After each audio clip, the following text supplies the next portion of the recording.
মার্জারের ঘোষণায় কয়েক মাস ধরে গতিহীন শরিয়া ভিত্তিক ৫ ব্যাংক। আমানতকারীদের স্বার্থ রক্ষায় ব্যাংকগুলোর গতি ফেরাতে গত ১৬ সেপ্টেম্বর প্রশাসক নিয়োগের সিদ্ধান্ত নেয় বাংলাদেশ ব্যাংক।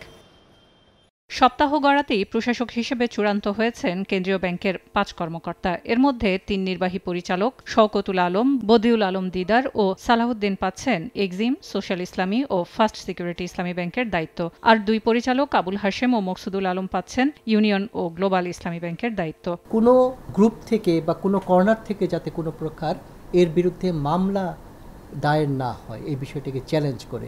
এজন্য আমরা আইনি বিষয়গুলো ভালোভাবে খতিয়ে দেখে এই বিষয়ে যারা বিশেষজ্ঞ সেই সকল আইনজীবীর সাথে কথা বলে তাদের মতামত গ্রহণ করছি, যাতে আমরা শুরুতেই কোনো হোঁচট খেতে না হয়।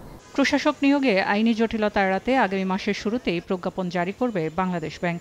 যে চেকের বিপরীতে টাকা দেওয়া বা লোন আদায়ের যে প্রসেস, রিশিডিউল করা, এইসব কার্যক্রম তো চলতে থাকবে এবং এই কাজগুলো মূলত এই প্রশাসক টিমের নেতৃত্বেই হবে। তাদের সাথে বর্তমান ম্যানেজমেন্ট এমডি নেতৃত্বে যে আছে তারাও সাথে কাজ করবে।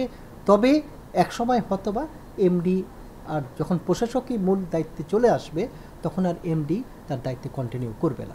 এরই মধ্যে ব্যাংক মার্জারে প্রয়োজনীয় ৩৫,০০০ কোটি টাকা মূলধনের ২০,২০০ কোটি টাকা বরাদ্দ দিয়েছে সরকার।